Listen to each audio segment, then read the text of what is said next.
Morning Lahore, सुबह खैर। मैं हूं आपकी होस्ट मुनीबा आसिफ और मैं बिल्कुल ठीक ठाक हूं और आप देख रहे हैं अपना पसंदीदा प्रोग्राम जागो लाहौर। और आप लोग भी ठीक ठाक होंगे, अपनी ज़िंदगी खूब इंजॉय करें और खुशियां बांटा करें। अपने जो आसपास चाहने वाले हैं उनमें मोहब्बत का इजहार किया करें। कल एक जगह मैं पढ़ी थी कि किसी के खुलूस और प्यार को इसकी बेवकूफ़ी ना समझा करें, क्योंकि हम देखते हैं कि कोई बहुत ही ज़्यादा अच्छे तरीके से आपसे पेश आता है या आपकी हर चीज़ को दरगुजर कर देता है, आपकी गलती को दरगुजर कर देता है, तो हम उसके खुलूस को या उसके प्यार को बेवकूफ़ी समझते हैं और हम ये समझते हैं कि वो बेवकूफ़ है। इसलिए ज़रूरत पड़ सकती है आपको भी कभी किसी के खुलूस की, और आप भी कभी प्यार की तलाश में होते हैं तो लोग आपको भी फिर बेवकूफ़ समझते हैं। जो आप करते हैं फिर वो आपके सामने भी आता है, क्योंकि कारमा आपका पीछा नहीं छोड़ता। तो आप प्यार बांटें, आपको प्यार मिलेगा। मौसम का मिजाज तो तब्दील होने जा रहा है और मौसम की खास बात यह है कि ये मुस्तकिल नहीं रहता, तब्दील होता रहता है। कभी सर्दी आ जाती है और कभी पता है आपको गर्मी, कभी खिज़ा का मौसम होता है और कभी बहार का मौसम अपने रंग दिखाता है। तो मौसम की तरह इंसानी रिश्तों का मिजाज भी तब्दील होता रहता है। रिश्तों में भी कभी खिज़ा तो कभी बहार का मौसम आता जाता रहता है, लेकिन कुछ वजूहात ऐसी होती हैं जो इस मौसम को मजीद शदीद कर देती हैं। कोरोना वायरस की वजह से हमारी समाजी, माशरती और मुआशी सूरत हाल में काफ़ी तब्दीलियाँ रूनुमा की हुई हैं और रही सही कसर महंगाई और बेरोजगारी ने निकाल दी है। महंगाई और बेरोजगारी की वजह से घर में होने वाली नाचाकियों, तल्ख कलामियों की वजह से सिविल कोर्ट्स में तलाक के दावे दायर करने की शरह में मुसलसल इजाफा रिकॉर्ड किया जा रहा है। सिविल कोर्ट मार्किंग ब्रांच में रोजाना 5 से 10 केस तलाक के दायर हो रहे हैं। इन दावों में से बेशतर केसेस में खवातीन की जानिब से खावन पर घर का खर्चा मांगने पर तशद्दुद करने का इल्जाम आयद किया जा रहा है। अदालत में किस नौयत के केसेस की शरह ज्यादा है और तलाक की शरह में मुसलसल इजाफा क्यों देखने को मिल रहा है, इस पर काबू कैसे पाया जा सकता है, इस पर बात करनी है। हमारे साथ मौजूद हैं माहिर नफ्सियात हैं अबीहा शलूम है, मैं आपको खुश आमदीद कहती हूँ। और उनके साथ तशरीफ रखती है एडवोकेट अफीफा राजपूत। अफीफा, मैं आपको भी खुश आमदीद कहती हूँ। कैसी हैं आप दोनों? मैं ठीक ठाक हूँ, आप कैसी हैं? मैं भी ठीक ठाक। अफीफा, आप कैसी हैं? अल्हम्दुलिल्लाह, आई एम वेल। आप कैसी हैं? मैं भी ठीक ठाक। अफीफा, सबसे पहले तो मुझे आपसे बात करनी, मुझे आप बताइए कि अदालत में ये जो केसेस बढ़ रहे हैं इनकी वजह क्या है, तलाक की केसेस की वजह क्या है और किस नौयत के केसेस आ रहे हैं दिन ब दिन? थैंक यू मुनीबा, बहुत अच्छा क्वेश्चन आपने अराइज किया है लाहौर न्यूज़ के प्लेटफॉर्म पे और मुझे बड़ा अच्छा लगा है। तलाक की रेशो इस कदर बढ़ती जा रही हैं बहुत ज़्यादा, और 80% चांसेस जो हैं वो तलाक के हो चुके हैं। कुछ खवातीन में भी बढ़ते जा रहे हैं, क्योंकि खवातीन हमारी जो है वो एजुकेशन आ गई है, अवेयरनेस आ गई है। इससे पहले अवेयरनेस नहीं थी। अच्छा, तलाक की काफ़ी वजूहात भी हो सकती हैं। बेसिक तो ये भी हो सकती है कि जो मर्द है अगर आपको मेंटेनेंस नहीं देता है, नहीं तो अगर पहले एजुकेशन नहीं थी, अवेयरनेस नहीं थी, तो तलाकें नहीं होती थी? तलाकें होती थी। लेकिन एक चीज जो मैं कहना चाहती हूँ कि दादी और नानी का बड़ा रोल प्ले होता है इस बात पे, क्योंकि माँ अपनी बेटी से बहुत प्यार करती है और माँ जल्दी से जज्बाती हो जाती है और वो कहती है कि ठीक है आप घर, मैं अपनी बेटी से प्यार इतना करती हूँ, इसके ऊपर जुल्म क्यों मैं बर्दाश्त करूँ। वो कहती है बस ठीक है, दादी नानी का फुकदान है, ज्वाइंट सिस्टम की कमी है, लैकिंग ऑफ ज्वाइंट सिस्टम, क्योंकि अलहदा हो जाती हैं बहुएं आती हैं और सास की भी नहीं सुन रही होती हैं। So that's why this act implementation हो जाता है। और सबसे जो पहली बात है कि मेंटेनेंस, अदम बर्दाश्त और टॉलरेंस नहीं है। आज की जो जनरेशन है उसके अंदर टॉलरेंस नहीं है, जो कि होना चाहिए, वो बिल्कुल भी नहीं है। तो अभी हाँ, आप क्या कहेंगे? मतलब हम देख रहे हैं पाकिस्तान में तलाक की रेशो दिन ब दिन बढ़ती जा रही है। पहले भी ये चीजें होती थी तो, लेकिन हम लोग टॉलरेंस हमारे में क्यों खत्म हो रही है? लड़ाई झगड़ा हर एक रिश्ते में होता है, लेकिन उस रिश्ते को तोड़ देना सिरे से ही, ये कहाँ का रिवाज है या किस तरफ हम जा रहे हैं? मुनीबा, बात यह है कि टॉलरेंस बेशक कम हो रही है। देखें, अगर हम ओल्डर जनरेशन की बात करें, उस टाइम हालात फर्क थे, उस टाइम सोशल मीडिया नहीं था, उस टाइम पे हमारे बहुत सारे फ्रेंड्स नहीं थे, एक शॉर्ट सा फैमिली सर्कल होता था और फैमिली वैल्यूज को बहुत ज्यादा हाईलाइट किया जाता था। बट करंटली हमारे पास ऑप्शंस बहुत ज्यादा आ गए। ऐसे ही है, ठीक है। और दूसरा, जब एजुकेशन आती है तो एजुकेशन आपको एक लिबर्टी और फ्रीडम भी प्रोवाइड करती है। और मैं ये नहीं, मतलब हम जेंडर स्पेसिफिक बहुत जल्दी हो जाते हैं तलाक के केस में कि जी लड़की की तलाक हो गई। देखिए, मुझे ये लगता है कि जेंडर का इसमें दोनों जेंडर्स का रोल है। ये एक ऐसी गाड़ी है जिसके दो पहिए हैं और ये एक ऐसा गिटार है जिसके दो स्ट्रिंग्स जब इकट्ठे बजते हैं तो ही मेलोडी प्रोड्यूस होती है। हमारी सोसाइटी में बहुत सी चीजें, एक तो फाइनेंशियल रीजंस बहुत ज्यादा होती हैं, 3 तरह के वायलेंस यहाँ पे मैं कोट करना चाहूंगी, एक तो फिजिकल वायलेंस होता है, एक डोमेस्टिक वायलेंस होता है, और एक मेंटल टॉर्चर की जो बात की जाती है वो भी बहुत अहमियत रखता है। देखा है हमने, केसेस भी देखे हैं कि किस तरह मेंटली टॉर्चर किया जाता है, फिजिकली तो किया जाता है लेकिन मेंटली भी टॉर्चर किया जाता है। एग्जैक्टली। और दूसरा इंडिपेंडेंस औरत की, जैसे मैम ने एक बात की and I agree with her, जैसे एजुकेशन मिलती जा रही है, औरतें अब इंडिपेंडेंट हो रही हैं, सोशल मीडिया बहुत आता जा रहा है ना, इसकी वजह से अवेयरनेस आती जा रही है। और एक रेशो ये भी होती है तलाक की कि औरत जो है वो एकदम से किसी दूसरी फैमिली में आती है, फिर वो माँ बनने के प्रोसेस से भी गुजरती है, एकदम से एनवायरनमेंट चेंज हो जाता है, उसके साथ कोई कॉम्प्रोमाइज नहीं करता है। और जो हस्बैंड है, समटाइम इस तरह भी देखा गया मुनीबा कि डिसऑर्डर करते हैं, आपकी रिस्पेक्ट नहीं करते, कंटेम्प्ट करते हैं एक औरत को, तो उसको रिस्पेक्ट देनी चाहिए ना, उसकी भी आप SOPs को, रूल्स को फॉलो करें। तो अफीफा, आपने किस तरह के केसेस अभी तक देखे हैं, क्या शरह है, किस नौयत के ज्यादा केसेस आते हैं? वजीहा, ये जो मुनीबा सॉरी टू से, ये जो अभी जो सेंचुरी आ गई है 21st में, खुला के जो केसेस है ना, इस कदर उनकी रेशो बढ़ चुकी है बहुत ज्यादा। वो चाहे मुस्लिम हो, फैमिली लॉ ऑर्डिनेंस, या क्रिश्चियनिटी हो, यहूदी हो, हिंदू हो, ये तो खुला के जो केसेस हैं बहुत ज्यादा इंक्रीज हो चुके हैं। अच्छा जी, जो मैं खुद देख के बड़ी हैरान होती हूँ कि लड़कियों में इस कदर अवेयरनेस आ गई है। खुदारा कुछ तो अपना घर बसाएं, कुछ तो देखें, कंट्रोल करें, सेल्फ कंट्रोल भी कुछ होना चाहिए। औरत को अल्लाह ताला ने वैसे बड़ा स्टैमिना दिया कंट्रोल करने का, तो खुला की रेशो भी बहुत ज्यादा आ गई। ठीक है, जैसे ये कह रहे हैं अभी कि खुला की रेशो बहुत ज्यादा आ गई, एक तलाक की भी रेशो है, लेकिन खुद भी आप जब खुला ले रहे हो तो दोनों साइड से फिर देखना चाहिए हमें। बिल्कुल, मैं फिर वही बात करूंगी कि देखें, मैं एक एग्जांपल यहाँ पे कोट करना चाहती हूँ। फॉर इंस्टेंस, एक मर्द है, वो बाहर से नौकरी करके आ रहा है, वो 100 लोगों से मिल के आ रहा है, वो डिफरेंट प्रेशर्स अपने साथ लेके घर आ रहा है। एक हाउसवाइफ की यहाँ पे मैं एग्जांपल दूंगी। एक हाउसवाइफ सोचती है कि ना, मैं तो घर पे हूँ, मैंने घर के सारे दिन काम किए हैं, मेरा हस्बैंड आएगा, वो मेरे साथ बैठेगा, मेरी सारे दिन की स्टोरी सुनेगा। बट वो ये भूल जाती है कि उस इंसान को एक पर्सनल स्पेस रिक्वायर्ड है। वो जब बाहर से आ रहा है, उसे एक ब्रीदिंग स्पेस रिक्वायर्ड है, उसे अपने लिए थोड़ा वक्त चाहिए। ऑन द अदर हैंड, एक हस्बैंड को भी ये अंडरस्टैंड करना चाहिए कि एक वाइफ, मर्दों को ये लग रहा होता है ये तो घर पे है, थोड़ा घर के काम है, exactly. हालांकि 24/7 जो हाउस वाइफ है, उनका सारी प्रोफेशनल लेडीज से ज्यादा काम है। ऐसे ही है, बिल्कुल ऐसे ही है। बाकी एक पॉइंट रिपोर्ट करना चाहूंगी, बाकी ड्रग्स के ऊपर भी कुछ हमारे जो मेल पर्सन है, डोमिनेटिंग तो होते ही ऑब्वियसली पर्सनैलिटी, बाकी वो मंशियात के ऊपर लग जाते हैं, फिर औरत को मारना, पीटना, बच्चों का प्यार ना करना, उनका ख्याल नहीं रखना। जब वो मंशियात में ही लग जाएंगे या फिर ड्रंक करेंगे, कुछ भी करेंगे, तो फिर घर को किस तरह चला पाएंगे? एक औरत किस कदर कुर्बानी दे, अगर हम इस पॉइंट ऑफ व्यू से देखें। एक औरत हमारी बड़ी पढ़ी लिखी भी है, फिर घर को भी रन कर रही होती है, बच्चों को भी लुक आफ्टर कर रही होती है, फिर घर को भी आके वापस फिर देखना, हस्बैंड को भी, पूरे जॉइंट सिस्टम को भी, इस तरह भी है। 5 finger is not equal. Exactly ऐसे ही है। तो अभी क्या ये भी कह सकते हैं कि जब आपकी कम्युनिकेशन गैप आ जाता है तो अब आप एक दूसरे के मसाइल को समझ ही नहीं पा रहे होते? ये बहुत ज्यादा होता है, स्पेशली जब बच्चे एक फेज में जाते हैं ना, स्कूलिंग फेज में, तो आपकी एक बस डिसिप्लिन सी लाइफ हो जाती है। सुबह उठना है, ब्रेकफास्ट करना है, बच्चों को स्कूल छोड़ना है, घर के काम देखने हैं, आपने जॉब्स पे चले जाना है। हमें अपने रिलेशनशिप को ना हमेशा रिवाइव करने की जरूरत होती है। ये रिलेशनशिप ऐसा है जो कि बहुत प्राइवेट और पर्सनल रिलेशनशिप है। और दूसरी बात ये कि ये पार्टनरशिप पे डिपेंडेंट होता है, इसमें पार्टनरशिप रिक्वायर्ड होती है। जैसे आप एक बिजनेस की एग्जांपल दें, बिजनेस में आपको फाइनेंशियल लॉसेस का भी पता होता है, आपको ये भी डाउट होता है, आगे फियर ऑफ अननोन भी होता है, आगे क्या होने वाला है। But at the same time आप पार्टनरशिप को मजबूत रखते हुए उस एक बिजनेस को ग्रो कर रहे होते हो। अब इस एग्जाम्पल का ये मतलब नहीं है कि ये एक बिजनेस है, इसका ये मतलब है कि एक इंस्टीट्यूशन है। जैसे इंस्टीट्यूशन में प्रिंसिपल का एक अलग रोल होता है, टीचर का एक अलग रोल होता है, स्टूडेंट का एक अलग रोल होता है। स्कूल की बात करूं तो हर एक इंडिविजुअल का बहुत इंपॉर्टेंट रोल, बिल्कुल ऐसे ही है, ठीक है। और 2 लोग, वो कहते हैं ना, एक से भले 2, तो जब 2 लोगों की अच्छी पार्टनरशिप होगी, बॉन्डिंग होगी, अटैचमेंट होगी, एंड मीनवाइल हम ये भूल जाते हैं कि अच्छा बच्चे हो गए, there is some sort of chemistry, there is some sort of bonding. मुझे ये लगता है कि बहुत से रिलेशनशिप जो मेरे पास काउंसलिंग के लिए आते हैं, स्पेशली फैमिली काउंसलिंग के लिए, दे फॉरगेट के बच्चों के बाद भी एक जिंदगी, बिल्कुल ऐसे ही ठीक है। उनको एक कंपेनियन चाहिए, exactly, वो बच्चों का नहीं सोचते, वो लोग अलग होने चाहते हैं। अफीफा, मैं आपसे पूछना चाहूंगी, जब आपके पास ऐसे केसेस आते हैं तो क्या वो अपने बच्चों का सोचते हैं जब वो अलहदगी इख्तियार कर रहे होते हैं?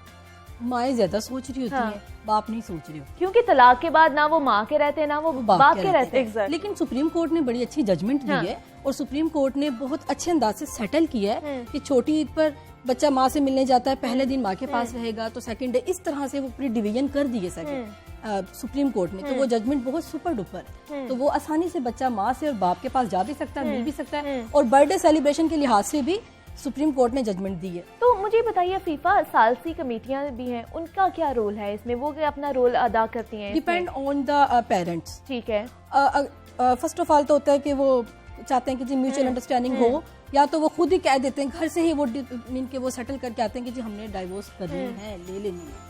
मसालती काउंसिल क्या रोल प्ले करेगी जब तक आपकी अपनी अंडरस्टैंडिंग आपका अंदर से, सो यही रीजन है। तो क्या वो पहले उनको कन्विंस करने की कोशिश करते हैं कि ठीक है आप पहले सोच लें? काफी लोगों को मैं कहती हूँ, बच्चों को देखती हूँ तो मुझे दुख हो रहा होता है, 2-2 साल के छोटे छोटे मासूम बच्चे होते हैं, तो देख के हमें दुख हो रहा होता है कि आप ना करें, लेकिन समटाइम देखा है औरत बड़ी स्ट्रिक्ट हो जाती है। बिल्कुल ऐसा ही है। समटाइम मर्द तो फिर वैसे ही डोमिनेटिंग है, बड़ा उसका अपना सोचना शुरू हो जाते हैं। मेरा ख्याल है कि मुनीबा सेपरेशन थोड़ी देर के लिए जरूरी होती है, कुछ चीजों को अंडरस्टैंड करने के लिए हमें एकदम से खुला या डाइवोर्स का डिसीजन नहीं लेना चाहिए। और मुझे लगता है कि अगर इस कमरे में बैठे हस्बैंड वाइफ एक बात मैनेज कर सकते हैं ना, और वो कमरे से बाहर ना जाए, तो तलाक की नौबत कम आएगी। This is what I feel, ये मेरा पर्सनल अदम बर्दाश्त है ना, अदम बर्दाश्त। वही ना, जब आप एक रिश्ते में बहुत सारे और रोल इन्वॉल्व हो जाएंगे तो फिर वो रिश्ता आप लोगों का नहीं रहेगा। ये कहावत है। तो मुझे बताइए अबीहा के इस तरह के जो ब्रोकन फैमिली के चाइल्ड होते हैं वो कितना इफेक्ट होते हैं? मुनीबा बहुत ज्यादा, बहुत ट्रॉमेटिक इवेंट्स होते हैं बच्चों के। अब इस तरह के केसेस में जो मेरे पास स्टूडेंट्स आते हैं, लो सेल्फ एस्टीम है उनकी, एंजाइटी और डिप्रेशन बहुत कॉमन है उनमें, वो कांस्टेंट फेलियर्स से गुजर रहे होते हैं और उनको लगता है कि उनकी पूरी जिंदगी एक फेलियर की तरह है, उन्हें कोई पॉजिटिविटी नजर नहीं आती अपनी जिंदगी में। दूसरी बात ये कि वो डिसीजन नहीं ले पाते, उनकी डिसीजन मेकिंग सेंस जो होती है वो बहुत पुअर होती है, बिकॉज क्योंकि उनको दोनों पेरेंट्स की तरफ से वो लव, वो कंपैशन, वो शेल्टर प्रोवाइड नहीं किया जाता। उनमें हमेशा एक कंफ्यूजन की स्टेट, साइकोलॉजिकली भी वो बहुत डिस्टर्ब हो जाते हैं, ट्रॉमेटिक इवेंट। और दूसरा ग्रीफ बहुत ज्यादा होता है उन्हें कि, और दूसरे बच्चों को जब वो देखते हैं वो आइडियलाइज करते हैं कि पेरेंट्स हैं। हाँ, फिर जिस चीज की आपको कमी होती है ऑब्वियसली उसका ग्रीफ डबल हो जाता है, तो उनमें एहसास कमतरी का बहुत शिकार हो जाते हैं वो स्टूडेंट्स या वो बच्चे, और वो अपनी सोसाइटी में मिसफिट फील करते हैं। तो इस तरह के बहुत से केसेस जो मेरे पास भी आते हैं उनमें मैंने देखा है कि पेरेंट्स के एक डिसीजन की वजह से इस तरह आपके बच्चे सफर करते हैं और बहुत ज्यादा करते हैं। मेरे ख्याल है उतना पेरेंट नहीं सफर कर रहा होता जितना बच्चा सफर कर रहा था। बेशक ऐसे ही है। मुझे फीफा आप बताइए इसका प्रोसीजर क्या होता है? अगर खुला का केस दायर करना होता है या तलाक का केस, तो इसका पूरा प्रोसीजर क्या होता है और केस कितने अरसे में मुकम्मल हो जाता है उसकी प्रोसीजर? बेसिकली खुला तो अपना एक होता है कि प्रोसीजर वो डायरेक्ट औरत चली जाती है अदालत में, ठीक है, उसने वहाँ पे कह देना है कि जी मैंने खुला में लेना चाहती हूँ, तो मैं नहीं इसके साथ रहना चाहती हूँ, वो तो एक बिल्कुल इनके नेचुरल सा वे आ जाता है। वो जो डाइवोर्स दूसरा होता है वो हस्बैंड के ऊपर डिपेंड करता है। वो फिर 3 स्टैम्प पेपर होते हैं, 90 डेज का उसका पीरियड होता है। स्टैम्प पेपर के ऊपर एक यूनियन काउंसिल में आपको जमा करवाना पड़ता है इन्फॉर्मेशन के लिहाज से कि जी, तो 3 मंथ में वो एक स्टैम्प पेपर के ऊपर वो आपको डाइवोर्स देनी पड़ती है। इसके अकॉर्डिंग वो जो तलाक जो है हो जाती है। कितना वक्त दरकार होता है? 90 डेज। 90 डेज में आपकी तलाक हो जाती है। जी जी जी। और उससे पहले भी नोटिसेस जाते हैं? नोटिसेस 3 जाते हैं ना, ठीक है, एवरी मंथ, 1 मंथ फिर सेकंड फिर 3, ठीक है। फिर उसके बाद इफेक्टिव आपको सर्टिफिकेट लेना पड़ता है यूनियन काउंसिल से, तो ये प्रोसीजर अडॉप्ट करना पड़ता है। और एक मुबारात भी होता है जिसमें दोनों मियाँ बीवी की अपनी मर्जी होती है। वो अदालत में आते हैं कि हम मुबारात करना चाहते हैं कि जी हमारी कंसेंट है, अपनी मर्जी है, अपनी मर्जी से हम एक दूसरे को छोड़ रहे हैं, ये भी बात है। तो मुझे बताइए फीफा, निकाहनामे में जिनको खुला का हक दिया होता है, क्या सिर्फ वही खुला ले सकती है? ऑब्वियसली वही ले सकते हैं, क्योंकि कुछ जनरल इन्फॉर्मेशन अपनी होती है 1 से 12 तक, बाकी 13 से 25 नॉर्मली जो होता है अपने कॉलम बने होते हैं, तो वहाँ पे फिर कुछ स्पेसिफिक अपने होते हैं, कॉलम में लिखा होता है स्पेसिफिक, आप लिखवा सकते हैं उसमें आपकी लाइक आपकी प्रॉपर्टी है वो भी लिख सकते हो, खुला का आप दे सकते हो, कोई आपकी स्पेसिफिक सर्टन कोई भी आपकी थिंग है, कोई भी आपकी प्रेमिसेस है, आप उसके ऊपर मेंशन कर सकते हैं। और इवन के एक अपना कॉलम है उसके अंदर ये भी लिखा हुआ है कि जी अगर लड़की जॉब करना चाहती है, किसी और सिटी में जाना चाहती है, वो भी आप वहाँ मेंशन कर सकते हैं अपनी टर्म एंड कंडीशन के अकॉर्डिंग।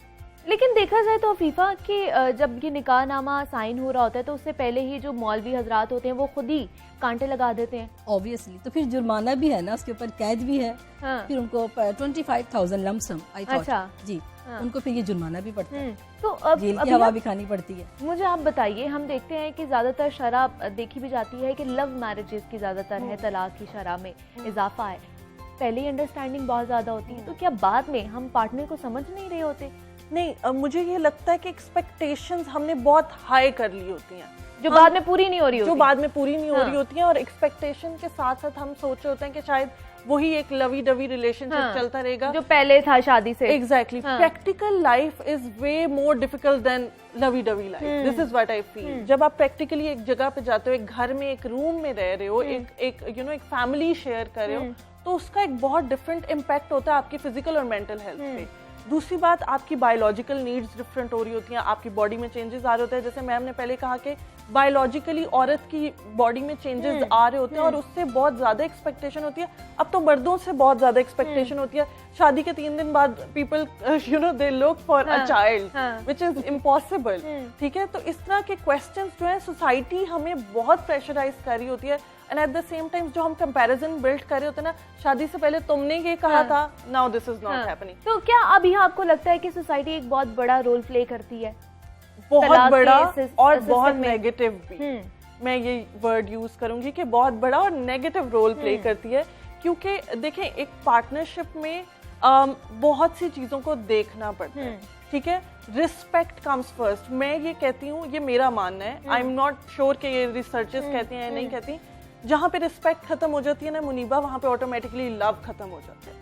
ठीक है, लोग कहते हैं जी हमें प्यार है पर इज्जत नहीं कर रहे। देखिए, इज्जत प्यार की पहली फॉर्म है, this is what I feel. जहाँ पे इज्जत की कमी आएगी, वहां पे आपके अंदर ऑटोमेटिकली आपको होगा कि ये इंसान तो मुझे बेसिक मेरी जो नीड है रिस्पेक्ट नहीं कर सकता, तो प्यार और केयर तो बहुत आगे की चीज। बेशक ऐसे ही है। तो हमें रिस्पेक्टफुली एक दूसरे को अंडरस्टैंड करने के लिए समटाइम्स ऐसा होता है कि जब कोई गुस्से में होता है, यूजुअली ये हो रहा होता है पार्टनर्स एक दूसरे से लड़ रहे होते हैं और वो उस दौरान में फिजिकली वायलेंट भी हो रहे हैं। एग्जैक्टली।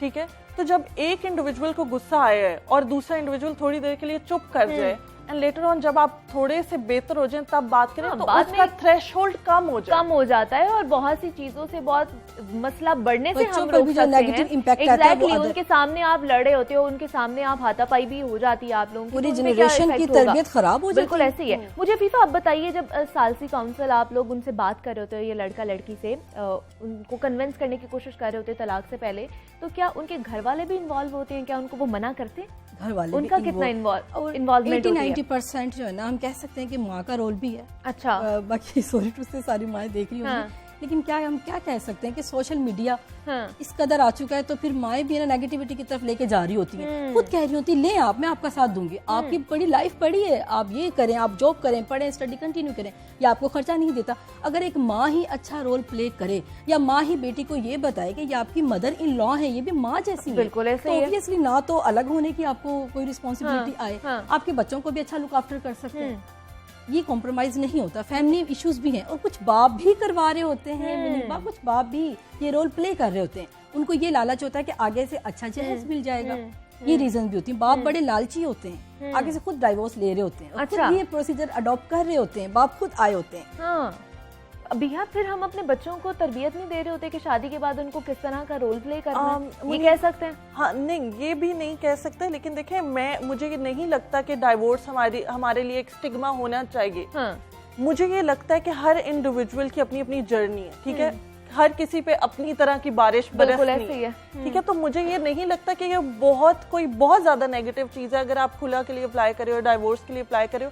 अगर आपकी फिजिकल, लेकिन अगर नहीं बन रही तो आप ले सकते हैं तलाक। मुझे ये लगता है कि आपको अपनी जिंदगी के लिए, अपनी सेल्फ रिस्पेक्ट के लिए और अपने ज़हनी सुकून के लिए, सबसे बड़ी बात, अगर आपको लगता है, सोसाइटी को लगता है, आपकी अम्मी को लगता है, आपके भाई को लगता है, नहीं, अगर आपको लगता है कि आपकी फिजिकल मेंटल कंपैटिबिलिटी नहीं हो रही, तो आपको अपने आप को, मुझे नहीं लगता सेल्फ टॉर्चर टाइप कोई चीज देनी चाहिए, और ये कोई नेगेटिव इम्पैक्ट इस चीज का नहीं होना चाहिए।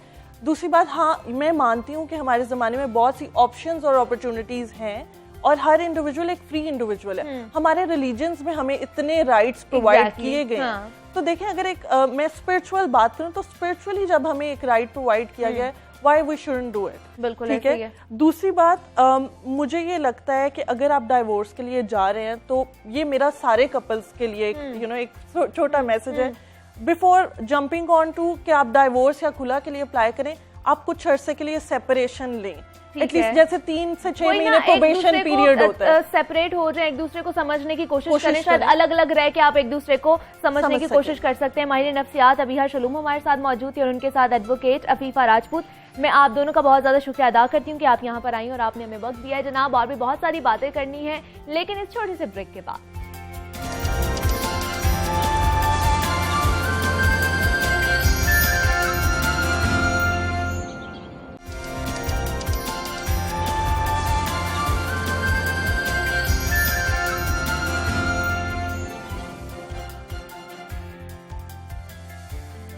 Welcome back to Jago Lahore जनाब। और अब हमने बात करनी है कुछ पानी के हवाले से। लाहौर में साफ पानी का मसला संगीन सूरत हाल इख्तियार करता जा रहा है और साफ पानी की अदम दस्तयाबी की वजह से आपको पता है कि गंदे पानी और अनहेल्दी खुराक का इस्तेमाल जिगर की बीमारियों में इजाफे की वजह बन रहा है। जिगर इंसानी जिस्म का एक वाहिद और खास हिस्सा है जो खून से मौजर अज्जा को भी दूर कर देता है, यानी खून साफ रखने का काम करता है। जिगर में चर्बी की कुछ मिकदार का होना आम है, लेकिन अगर यही चर्बी जिगर के अंदर मुसलसल बढ़ने लगे तो जिगर पर चर्बी चढ़ जाती है, जैसे फैटी लीवर कहा जाता है, जो कि मुख्तलिफ किस्म की पेचीदगियों का सबब भी बनता है। फैटी लीवर सोजिश जिगर का सबब भी बन सकता है, जो जिगर के लिए निहायत ही नुकसानदेह है।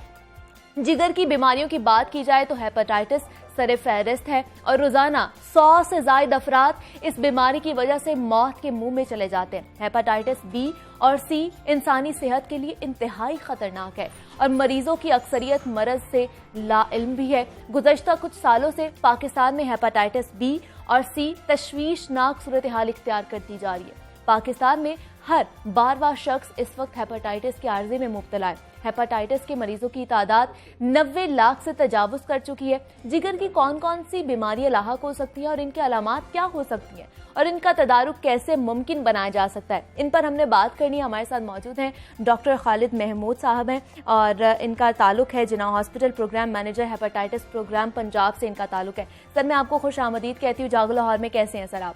बहुत शुक्रिया, मैं बिल्कुल ठीक हूँ और आपने आज बहुत अच्छे मौजू का इंतखाब किया है। इसमें अवाम उन्नास को आगाही की बड़ी शदीद बिल्कुल ऐसे ही है। सर मुझे बताइए, जैसे कि लिवर हमारी बॉडी का एक बहुत ही इम्पॉर्टेंट हिस्सा है, बड़ा ही इम्पॉर्टेंट रोल भी प्ले करता है, तो इसके बुनियादी फंक्शंस क्या है, हमारे नाजरीन को बताइए। देखिए, जैसे आपने इंट्रो में खुद भी बताया, जिगर जो है वो एक तरह की आपके जिस्म के अंदर ऐसी फैक्ट्री है जो बहुत सारे कारआमद अज्जा जिस्म को फराहम भी करती है और साथ ही साथ ऐसे फासिद और बेकार मादे जो कि किसी ना किसी वजह से जिस्म में दाखिल हो चुके होते हैं उनको जिस्म से पाक करने का भी एक इंतजाम जिगर की सूरत में अल्लाह ताला ने हमारे जिस्म के अंदर फराहम किया हुआ है। ठीक है, तो सर मुझे बताइए कि जिगर की खराबी की बेसिक वजूहात क्या होती हैं? देखें, आपने सबसे बड़ी बात जो की है ना वो हेपेटाइटिस की बात की है।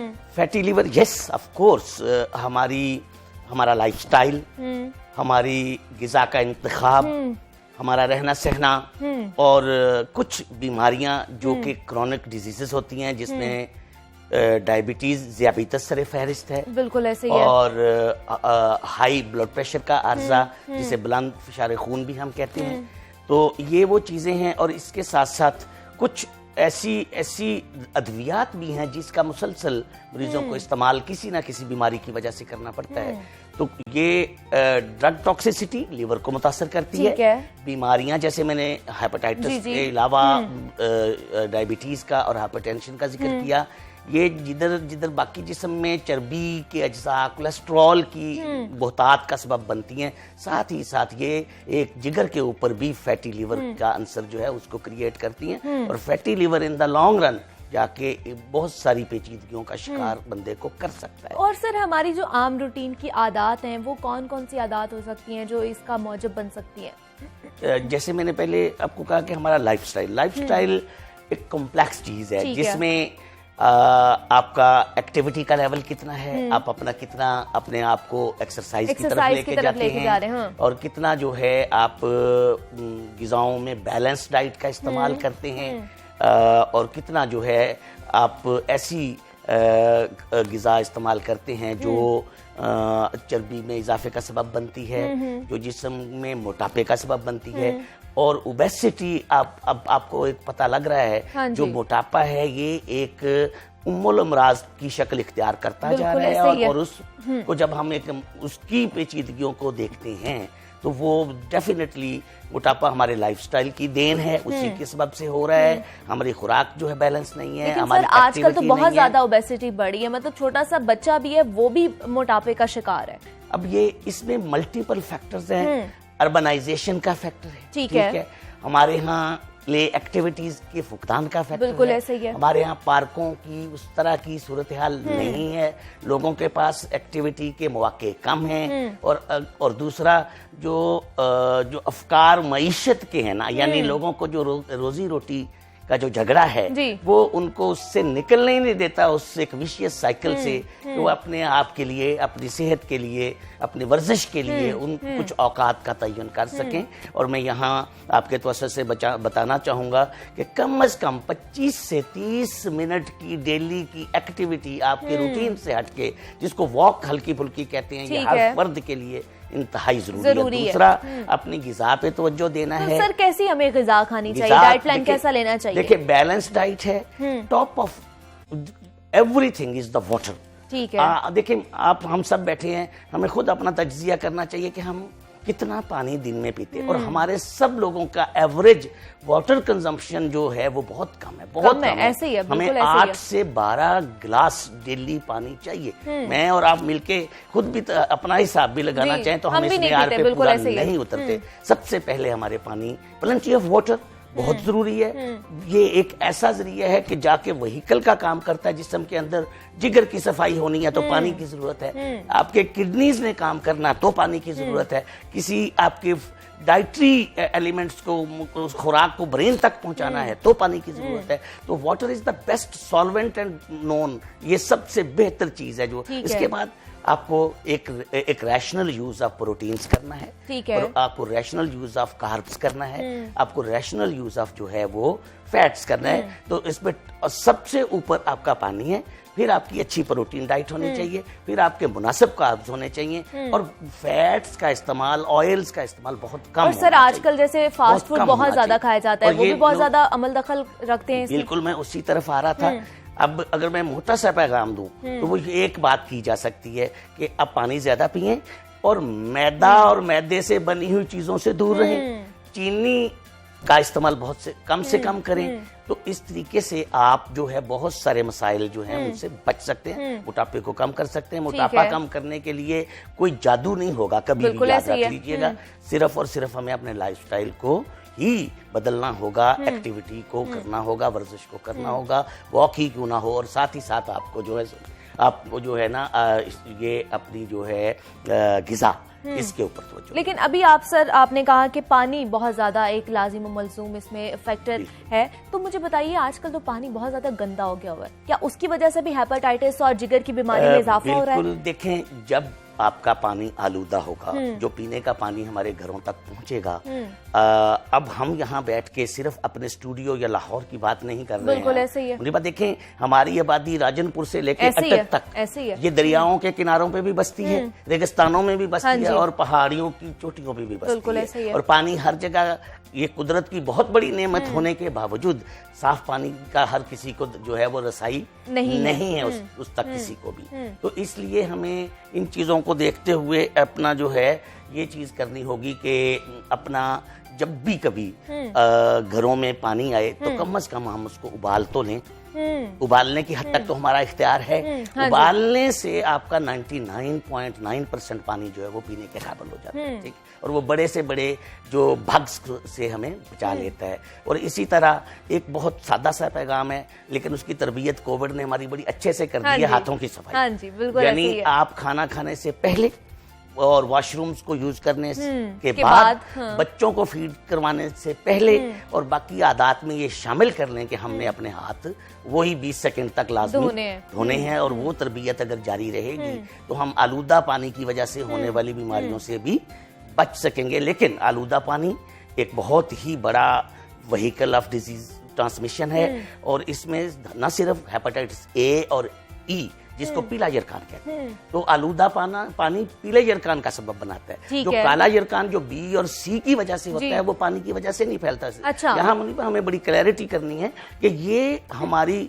सिरिंज जो लगी हमें वो साफ नहीं थी। ठीक है। हमने हमारा इंतकाले खून हुआ, हमें खून लगवाना पड़ा तो वो सही नहीं लगा। ठीक है। हम किसी बार्बर ब्यूटिशियन सैलून पे गए तो उसने मैनिक्योर पेडिक्योर बाकी चीजों के अंदर ऐसे औजार ऐसे आलात इस्तेमाल किए जो कि साफ नहीं थे। और इसी तरह कोई टैटूइंग करवाता है तो उसको वो जो यानी वो हर चीज जो खून के मान्यूट पार्टिकल को एक बीमार शख्स से एक सेहतमंद इंसान तक मुंतकिल कर देगी वो सबब बन सकती है खून के जरिए मुंतकिल होने वाली बीमारियों का। और उसमें सरे फहरिस्त आपका हेपेटाइटिस बी, सी और HIV एड्स, मतलब काला यरकान। काला यरकान है। काला यरकान खून के जरिए फैलता है और पीला यरकान जिसे मैंने हेपेटाइटिस ए और ई कहा वो पानी आलूदा पानी के सबब फैलता है। लेकिन इसमें खुशकिस्मती की बात है, मैं हमेशा बात करता हूँ कि ये जो ए और ई है ये एक आम नजला जुकाम जैसी सेल्फ लिमिटिंग वायरस की बीमारी है जो हफ्ते 2 हफ्ते 3 हफ्ते में खत्म हो जाती है और इंसान दोबारा अपनी जिंदगी की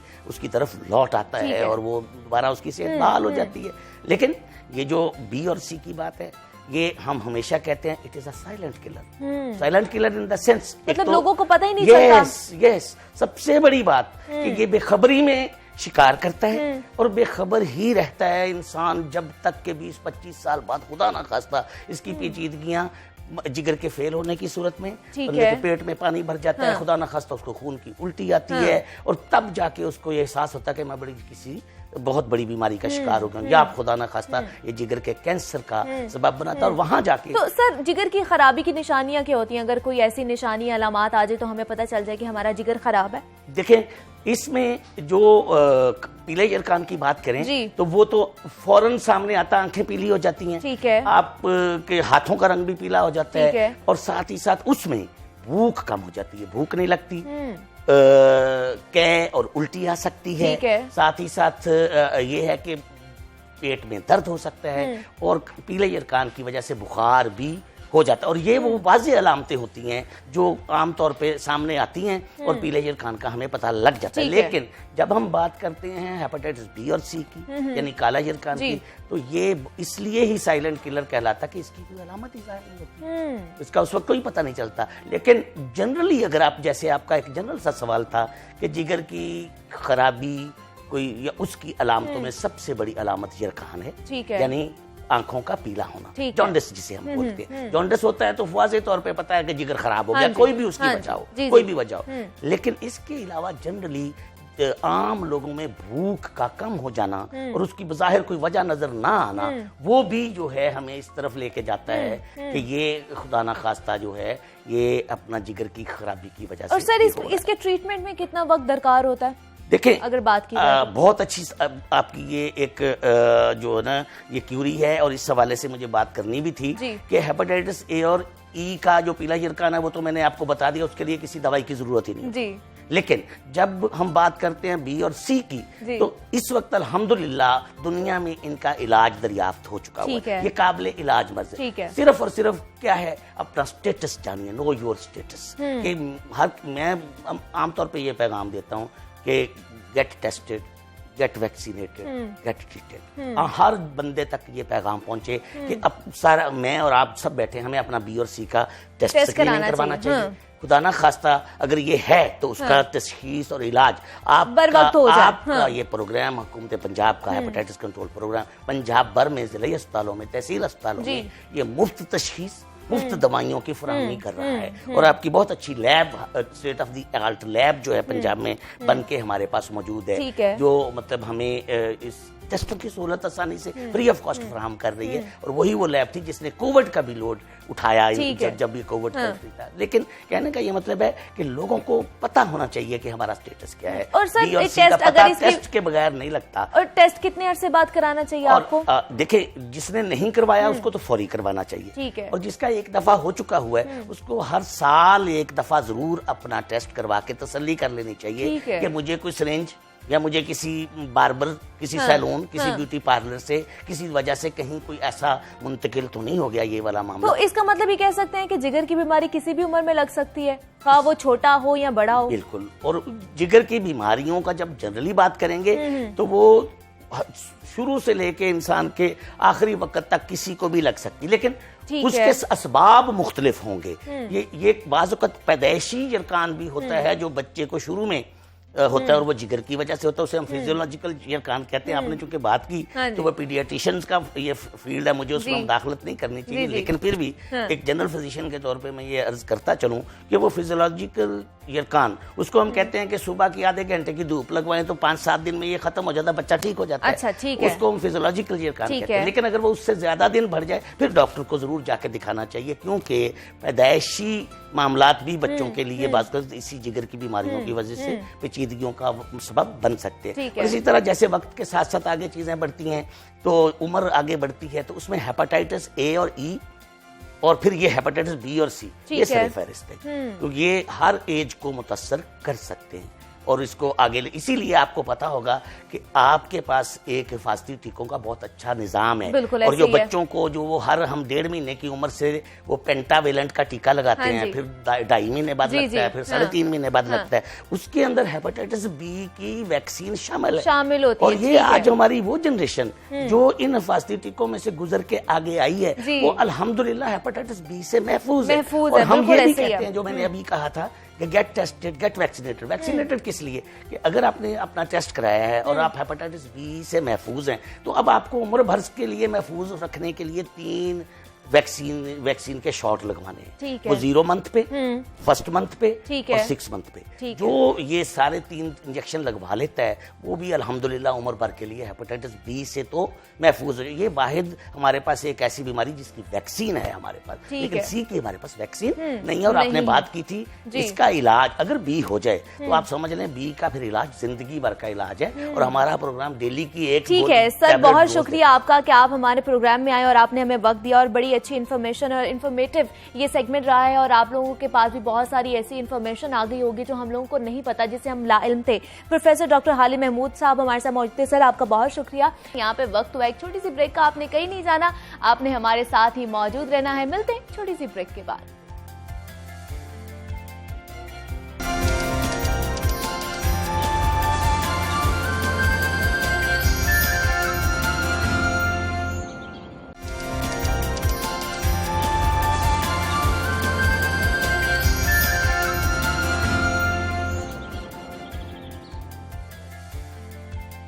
welcome back to Jago Lahore and a very good morning to you all. मौसम ने करवट बदलना शुरू कर दी है और आपको पता है कि जाहिर बात है जब मौसम बदलता है तो हमारा जो लाइफस्टाइल है वो भी चेंज हो जाता है। हमारे कपड़े, हमारे जूते, मेकअप, हर चीज़ ही चेंज हो जाती है। और हर मौसम की ग़िज़ाएं भी मुख्तलिफ होती हैं, मशरूबात भी मुख्तलिफ होते हैं। इसलिए जब मौसम बदलता है तो सबसे पहले हमारा खाना पीना मुतासिर होता है। इसलिए हर किसी की ख्वाहिश होती है कि वो ऐसी कौन सी ग़िज़ाओं का इस्तेमाल करे जिससे उसकी फिटनेस भी बरकरार रहे। तो आज हम भी इसी टॉपिक पर बात करेंगे कि बदलते मौसम में खुराक को मुतवाज़न कैसे रखा जाए और एक प्रॉपर डाइट चार्ट कैसे तश्कील दिया जाए, खाने का टाइम टेबल कैसा होना चाहिए जिससे हमारी सेहत भी बरकरार रहे और हम लोग जो है खुदा की नेमतों से भी लुत्फ अंदोज होते रहे। तो हमारे साथ माहिर ग़िज़ायात आयशा नासिर मौजूद है। आयशा, मैं आपको खुशामदीद कहती हूँ जागो लाहौर में। कैसी हैं आप? मैं बिल्कुल ठीक, आप कैसी हैं? मैं भी ठीक ठाक। आयशा, कहा जाता है कि हमारी सेहत की जो बुनियाद है ना, जो हम खाते हैं खुराकें वही होती हैं। तो हम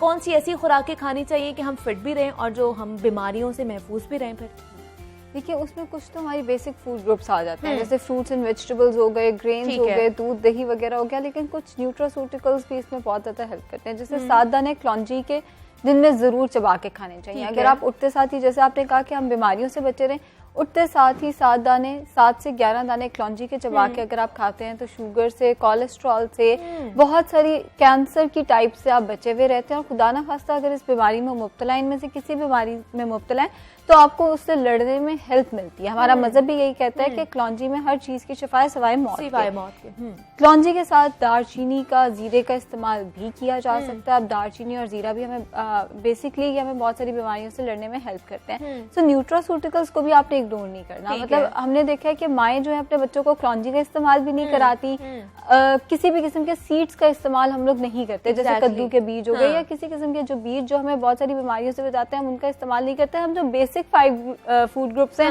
रोटी, चावल, दूध, दही, हम इसी पे लगे रहते हैं।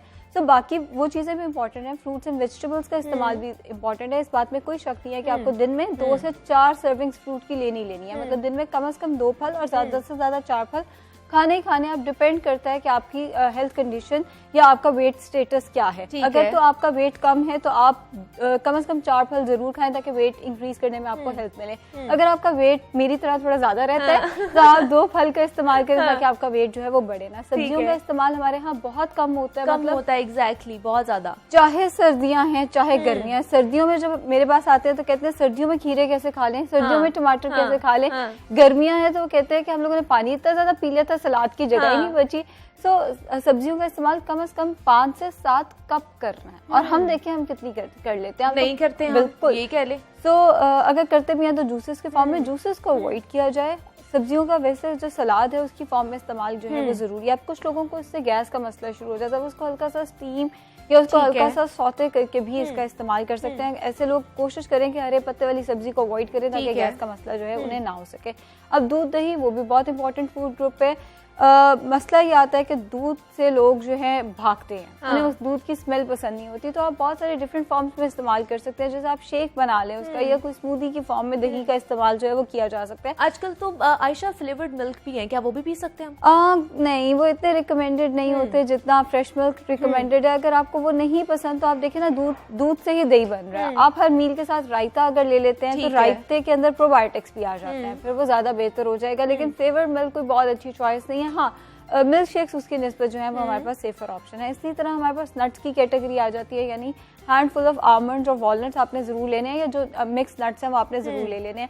गर्मियों में जैसे आपने बात की कि मौसम बदल रहा है, हम गलती ये करते हैं, हमें लगता है अब बादाम तो गर्म होते हैं, अखरोट तो गर्म होते हैं। सर्दियों में हम ऐसे इस्तेमाल करते हैं जैसे अगले सीजन में हमें मिल रही है, गर्मियों में हम इस्तेमाल ही नहीं करते उसका। हालांकि आपको थ्रू आउट द ईयर इनका इस्तेमाल करना है। मतलब ओमेगा 3 आपको पूरे साल चाहिए, उसका सर्दी गर्मी से ताल्लुक नहीं है इतना। तो 7 बादाम 2 अखरोट दिन में जरूर इस्तेमाल करें। 7 बादाम या 2 अखरोट दिन में आपके जरूर होने चाहिए। इसके अलावा पानी का इस्तेमाल जो है वो हम बहुत ज्यादा इग्नोर कर रहे होते हैं। मौसम सर्दियों में खास तौर पर हम लोग सर्दियों में पीते नहीं, और वो की आदत हमारी गर्मियों में जा रही होती है। हालांकि गर्मियों में स्वेटिंग होना शुरू हो जाती है, वाटर लॉस जो है वो आपका निस्बतन बढ़ जाता है। तो पानी का इस्तेमाल कम से कम 8 गिलास हर एक को अपना जरूर रखना चाहिए। और इसके साथ फाइबर इनटेक। अब फाइबर क्या है, जो कॉन्स्टिपेशन से, जो बहुत सारी मुख्तलिफ बीमारियों से हमें बचाता है। हम लोग करते क्या, हम लोग कैलोरीज पे ध्यान रखते हैं कि हाँ भाई हमने बहुत खा लिया, लेकिन ये नहीं देखते कि हमने उसके साथ फाइबर कितना लिया। अगर आपका फाइबर का इंटेक अच्छा नहीं होगा तो कॉन्स्टिपेशन हो सकती है। कॉन्स्टिपेशन को तमाम बीमारियों की जड़ कहा जाता है। सो ओवरऑल आपने अपना एक लाइफ। तो फिर ऐसे हमें क्या डाइट प्लान करना चाहिए, क्योंकि आजकल कहा जाता है कि हमें ग़िज़ाइयत से भरा जो सेहत बख्श ग़िज़ा है वो नहीं मिल रही। तो फिर हमें ऐसी कौन सी ग़िज़ाएं खानी चाहिए जिसमें ग़िज़ाइयत भी हो और हमें वो न्यूट्रिएंट्स भी मिल जाएं जो हमारी बॉडी को रिक्वायर्ड है? देखिए, जब आप सुबह सो के उठते हैं सबसे पहले तो कोई न्यूट्रासूटिकल, अगर न्यूट्रासूटिकल नहीं लेना, आप सुबह उठते साथ ही निहार मुंह 7 बादाम जो रात के आपने भिगोए हैं छिलका उतार कर ले लें, इससे इनकी एब्जॉर्प्शन ज्यादा होगी, ओमेगा 3 भी मिल जाएगा। इसके कोई 15 मिनट के बाद आपने अपना नाश्ता करना है। अब नाश्ते में दलिया बहुत अच्छी ऑप्शन है। मतलब अगर आप वेट लॉस नहीं करना चाह रहे तो दलिया बहुत अच्छी ऑप्शन है। 2 से 3 खाने के चम्मच जौ या जई का दलिया, यानी ओट्स या बार्ले आप पका लें। पानी में पकाना है। पकाने के बाद ये पूरा प्याला तैयार हो जाएगा। क्या उसमें चीनी भी डालनी है? हरगिज नहीं, खजूरें डाल लें, उसके अंदर किशमिश डाल लें, लेकिन चीनी का इस्तेमाल हरगिज नहीं करना। ठीक है। सो मीठा दलिया अगर आपने बनाना है, उसमें खजूरें किशमिश डाल के वो दलिया तैयार हो गया। उसमें आग बंद करने के बाद, चूल्हे की आग बंद करने के बाद उसमें दूध शामिल करना है। दूध के अंदर दलिया कोई नहीं पकाते होते, वो गलत तरीका है। ठीक है। सो उसके अंदर आप दूध शामिल कर लें और वो एक बॉल खा लें। सीरियल का एक ये पोरिश का एक बॉल हो जाएगा। उसके साथ आप एक अंडा किसी भी फॉर्म में ले लें। मतलब आप ऑमलेट बना लें, कम से कम ऑयल में आप एक बॉयल एग खा लें। बिल्कुल, वो आपकी मर्जी है। इसके 2 से 3 घंटे के बाद आपका दोपहर का आपका स्नैक होना चाहिए। स्नैक में प्रेफर करेंगे या तो दूध का एक गिलास ले लें या आप फ्रूट का इस्तेमाल कर सकते हैं। उसके 2 से 3 घंटे बाद आपका दोपहर का खाना होना चाहिए। सब्जियों का पूरा बॉल लेना है। अगर कोई सब्जी नहीं खाता वो चना चाट खा ले। देखिए, चना चाट भी तो सब्जियां ही हैं। बिल्कुल, जितने चने हैं, आधा कप चने हैं तो आधा कप उसमें कम से कम सब्जियां जरूर डालें। हम उसमें भी गलती ये करते हैं कि हम चने तो बहुत ज्यादा, सब्जियां इतनी सब्जियां कम होती है। बिल्कुल ऐसे ही है। सब्जियां ज्यादा, चना चाट का या बीन सैलेड का आप इस्तेमाल कर लें। अगर आपसे सैलेड वैसे नहीं खाया जाता, उसके साथ एक रोटी 7 इंचेस की, या आप 12 to 16 टेबलस्पून चावल का इस्तेमाल कर सकते हैं। उसके साथ जो सालन या ग्रेवी बनी हुई आप उसका इस्तेमाल कर लें। शाम के टाइम पे 4 to 5 ग्रीन टी का एक कप पी लें। शाम को 6 बजे के करीब या तो आप फ्रूट का फिर से इस्तेमाल कर सकते हैं या दूध का फिर से इस्तेमाल कर सकते हैं। रात का खाना दोपहर के खाने की तरह आपका आएगा। और लोग समझते हैं रात में सलाद नहीं लेना, भाई रात में भी सलाद लिया जा सकता है। अगर कोई गैस्ट्रिक इश्यूज नहीं है तो रात में भी सलाद लिया जा सकता है। और अगर आपको बेवक्त की रात को कोई 10 बजे के करीब भूख लगती है तो आप 1 गिलास नीम गर्म हल्दी दूध का इस्तेमाल करें। हल्दी दूध इतना अच्छा है और हम इसको इतना अंडर एस्टिमेट करते हैं। हमारी देखें हमारी स्किन पे किसी किस्म की कोई चोट लगती है, हम उस पर हल्दी का लेप कर देना तो ठीक हो जाती है। हमारी बॉडी में अगर कोई चोट लगी है हम अंदर जाके उस पर क्रीमें नहीं लगा सकते। अगर हम हल्दी दूध का इस्तेमाल करते हैं हमें बहुत सारी बीमारियों से रिकवर करने में हेल्प करती है। वैसे इन्फेक्शंस का मौसम आया हुआ है तो उसमें अगर आप सोने से पहले नीम गर्म हल्दी दूध का इस्तेमाल कर लेते हैं। और हल्दी के बारे में मैं एक और चीज क्लियर करती चलूं जो पहले मुझे भी नहीं थी पता, मैंने अब सीखी है। हल्दी के अंदर जब तक काली मिर्च शामिल ना हो इसकी एब्जॉर्प्शन नहीं होती। 1 गिलास दूध के अंदर हम लोग सिर्फ हल्दी डाल के पी लेते हैं, उसके अंदर काली मिर्च जरूरी है। कर्क्यूमिन के एब्जॉर्प्शन के लिए काली मिर्च जरूरी होती है। सो उसके अंदर 1 चुटकी काली मिर्च और 1 चुटकी हल्दी की डाल के नीम गर्म दूध जो है वो सोने से पहले आपने पी के सोना है। अगर बच्चों को भी हम दे रहे हैं तो ये दे सकते हैं? देखिए बिल्कुल दे सकते हैं, लेकिन उससे पहले जरूरी है हम बच्चों की इस चीज की आदत बनाएं। अब जब बच्चा पैदा होता है हम उसको मीठे पे लगाते हैं, मीठे पर दूसरा जंक फूड देखो आयशा नासिर कि कितना ज्यादा खाया जाता है बच्चों में। बिल्कुल हमारे यहाँ एक्चुअली माएँ जो है ना थोड़ा सा मतलब जाहिर है वो भी तंग आ जाती हैं, लेकिन होता ये है कि थोड़ी सी फ्रस्ट्रेशन जो बढ़ती है, जाहिर है बच्चा संभालना कोई आसान काम नहीं है। हम कहते हैं यार इसको ना 1 क्लिक करो खाना मंगा दो, थोड़ी देर तो चुप करके बैठेगा पास। थोड़ी से हमने अपनी चीज़ों को भी ओन करना है, अपनी रिस्पॉन्सिबिलिटीज को भी समझना है। ठीक है, बच्चे को एंगेज करने के और बहुत सारे तरीके हैं हमारे पास। चूंकि शॉर्टकट में एक स्क्रीन आ जाता है, यानी कि बच्चे को एक आईपैड दे दो या उसको मोबाइल दे दो या उसको खाने की किसी, तो हम सिर्फ उसे 2 चीज़ों में एंगेज करते हैं। On the other hand physical activity होती नहीं है। मतलब पहले ही होता था कि आप बच्चों को फिजिकल एक्टिविटी में एंगेज करते थे, पार्क्स में लेके जाते थे। अनफॉर्चुनेटली अब पार्क्स का भी वो हाल नहीं है। बिल्कुल मैं मानती हूँ इस चीज को कि अब वो बाहर का वो फैसिलिटीज नहीं रही जो पहले कभी हुआ करती होती थी। और कोविड के बाद तो बंदा वैसे बहुत ज्यादा कॉन्शियस हो गया, लेकिन और बहुत सारी फिजिकल एक्टिविटीज में आप घर में बहुत सारी गेम्स खेली जा सकती हैं, आप बच्चों को उसमें एंगेज करें।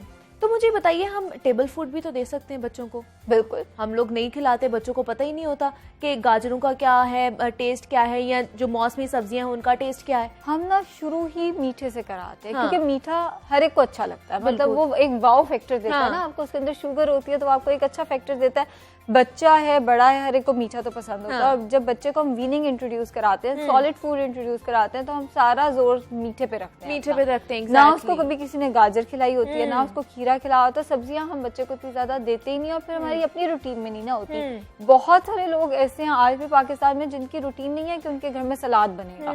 वो लोग रोटी चावल बस, मतलब दोपहर के खाने का मतलब है रोटी और साथ सालन।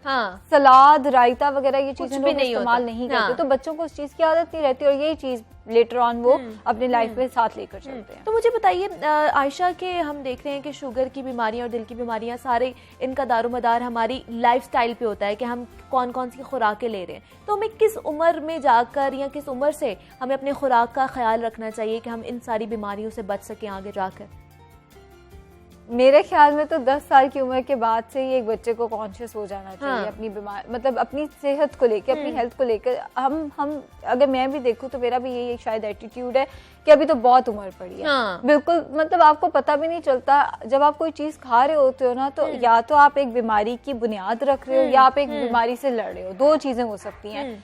मैं ये नहीं समझती कि कोई उम्र होनी चाहिए जिसमें आप जाके हेल्थ कॉन्शियस हो जाओ 40 के बाद। क्योंकि हमारे आयशा यहाँ पर एक कॉन्सेप्ट है कि 40 के करीब आप पहुंचे हैं, या 40 के बाद आपने एक बैलेंस डाइट ले दी है, 40 के बाद आपको मजीद कॉन्शियस हो मजीद, मतलब पहले भी कॉन्शियस होकर खाना चाहिए। अगर आपने कोई गलत चीज खा के एक बीमारी की बुनियाद रख दी है, 40 के बाद आप उसको कैसे मैनेज, मतलब खुदा ना खास्ता अगर आपकी डाइटरी हैबिट्स की वजह से आपको शुगर हो गई है और 40 पे आप जाके कहो कि मैं अब इसको मैनेज, तो वो एक तकलीफ थे लाइफ को आप मैनेज। बिल्कुल ऐसे ही है। मतलब मेरे पास बहुत सारे केसेस ऐसे आए हैं जिसमें एनर्जी ड्रिंक्स पी के बच्चों ने 3-3 साल में पूरे होता ये था, माँ बच्चे को क्रेट ला के देती थी, वो एक दिन में खत्म करता होता था। तो जब किडनी फेल हो जाती है 40 के बाद, आप कितना उसको मैनेज कर लोगे? बुनियाद तो आपने उसकी बचपन में रखी थी ना, तो बचपन से ही आपको हेल्थ को लेके कॉन्शियस होना चाहिए।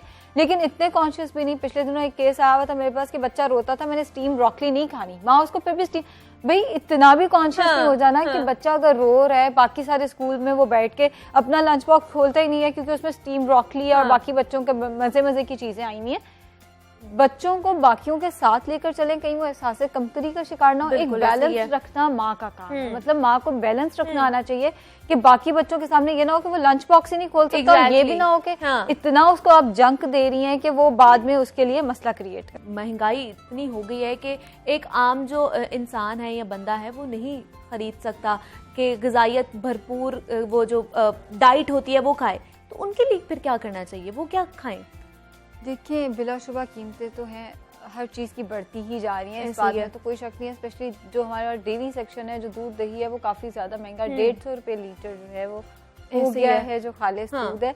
बहरहाल ये किया जा सकता है कि जितनी आपकी, मतलब मैं ये नहीं कह सकती कि नहीं आप फिर भी उसका इस्तेमाल करें, जो चीज़ आपकी अफोर्डेबिलिटी में एटलीस्ट उसका इस्तेमाल करें। हाँ। जैसे अगर एक फल महंगा है दूसरा सस्ता है, वाटरमेलन यानी तरबूज जो है वो निस्बतन ज़रा सस्ता होता है गर्मियों में, आप उसका इस्तेमाल थोड़ा ज़्यादा कर लें। मतलब अगर आप बाकी फ्रूट अफोर्ड नहीं करते, हर कोई एवोकाडो अफोर्ड नहीं करता, तो हर कोई ना खरीदे, वो वाटरमेलन का इस्तेमाल मतलब अगर एक सब्जी महंगी है तो आप एटलीस्ट दूसरी सब्जी का इस्तेमाल जो है वो जितना हो सके फिर आप जरूर करें उसका, लेकिन इग्नोर ना करें। दालें बहुत अच्छी, मतलब एक चीज आ जाती है उसके अंदर प्रोटीन भी है, उसके अंदर कार्ब भी है। जो लोग गोश्त अफोर्ड नहीं कर पाते अनफॉर्चुनेटली वो दालों का दालें खा सकते हैं। अभी आयशा आप बता रही थी फलों के हवाले से, तो मुझे बताइए फल खाने का दिन में कौन सा वक्त है सही वक्त? या तो आप सुबह उठते साथ ही एम्प्टी स्टमक खा लें, वो आपके मेटाबॉलिज्म को किक स्टार्ट भी देगा। जैसे उठते साथ ही आप एक एप्पल खा लें, या आप उठते साथ ही कोई भी फ्रूट उठते साथ खा लें, या नाश्ते के 2 से 3 घंटे के बाद तकरीबन जो 11 बजे का टाइम होता है उस पे आप खा लें। अगर आपने उस टाइम पे नहीं खाना तो शाम को 4 से 5 बजे के करीब उस टाइम पे एक फल खा लें। रात को सोने से पहले फल नहीं खाना।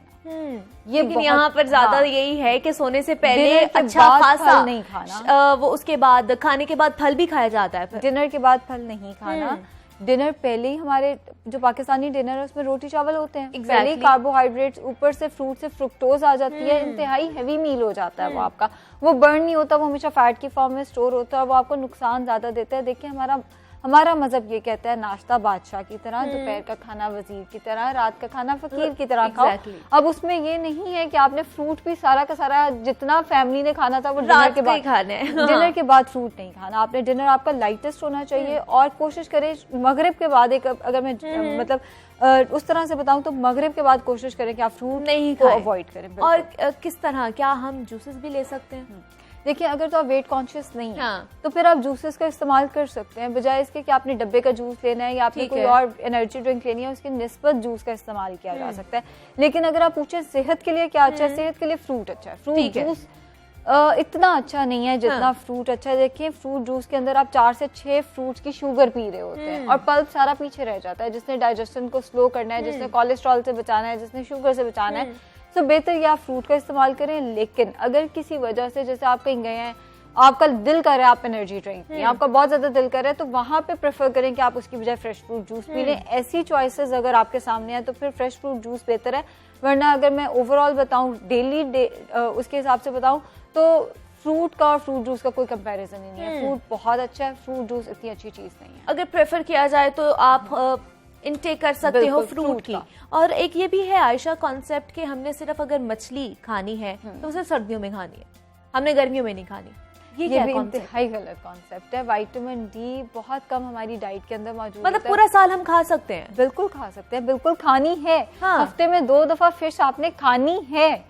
रिकमेंडेड है कि आपको खाना है 1 time with skin, 1 time without skin. मतलब एक दफा आपने उसको स्किन के साथ खाना है हफ्ते में, और एक दफा विदाउट स्किन इस्तेमाल करना है। और ये इसको किस तरह, तली हुई खाएं या सालन में इस्तेमाल? ग्रिल्ड फिश सबसे बेहतर होती है। ग्रिल्ड फिश का आप इस्तेमाल करते हैं तो वो सबसे ज्यादा बेहतर है। उसके साथ आप सौते वेजिटेबल्स या उसके साथ आप बॉल ऑफ सैलेड का इस्तेमाल कर सकते हैं। हाँ, जैसे हमारे जो लाइफ स्टाइल है जिसमें हम लोगों को आदत है रोटी जरूर ऐसे करके खाएंगे तो हमारी सेटिस्फेक्शन है, तो उसमें आप ये कर सकते हैं, आप रोटी का इस्तेमाल कर लें। उसके साथ मछली का सालन भी बनाया जा सकता है, फिर सालन की फॉर्म में, क्योंकि जाहिर है हम मछली अभी हम बात करें तो अफोर्डेबिलिटी की मछली भी अच्छी खासी महंगी है। बिल्कुल ऐसे बहुत कम लोग इसको सही तरीके से अफोर्ड कर पाते हैं हफ्ते में 2 दफा। तो अगर आपका ये इस किस्म का कोई मसला, आप उसको सालन की फॉर्म में ले लें, जिसमें फिर सारे फैमिली मेंबर्स के मतलब हिस्से में थोड़ी थोड़ी मछली आ जाएगी, लेकिन हफ्ते में 2 दफ़ा कम से कम इसका ज़रूर इस्तेमाल करें। अगर आप अफोर्ड नहीं करते तो जितना अफोर्ड करते हैं कम से कम उतना कर सकते हैं, और आप पूरे 12 महीने भी मछली का इस्तेमाल कर सकते हैं। जो कॉन्सेप्ट है कि सिर्फ हमने सर्दियों में ही खानी है, ऐसा बिल्कुल नहीं है। ये आपकी डाइट के लिए बहुत अच्छी एक चीज़ है। आयशा नासिर हमारे साथ मौजूद थी, माहिर ग़िज़ायात थी। आयशा, बहुत शुक्रिया आपका कि आपने हमें वक्त दिया। जनाब, हम बात कर रहे थे ग़िज़ा के हवाले से कि हमें कौन कौन से डाइट प्लान को फॉलो करना चाहिए, अपनी ज़िंदगी का हिस्सा बनाना चाहिए, अपनी डाइट का प्लान हिस्सा बना लेना चाहिए जो रोज़ हम खाते पीते हैं। तो सबसे पहले तो जंक फूड को, बाहर की चीज़ों को अपनी डाइट में से निकाल दें। अगर आप अच्छी फिटनेस बरकरार रखना चाहते हैं और अपनी सेहत को बरकरार रखना चाहते हैं और लंबी तवील ज़िंदगी जीना चाहते हैं तो बाहर की चीज़ें खाना बंद कर दें। अब आज का जो प्रोग्राम का वक्त है वो ख़त्म हो गया है। हम कल दोबारा मिलेंगे इसी मकाम पर, इसी वक्त में। आपने अपने बेहद ख्याल रखना है और जाते जाते मुझे भी इजाज़त दीजिए। मुझे भी अपनी दुआ में याद रखिएगा। अपना बेहद सारा ख्याल रखें। अल्लाह हाफ़िज़।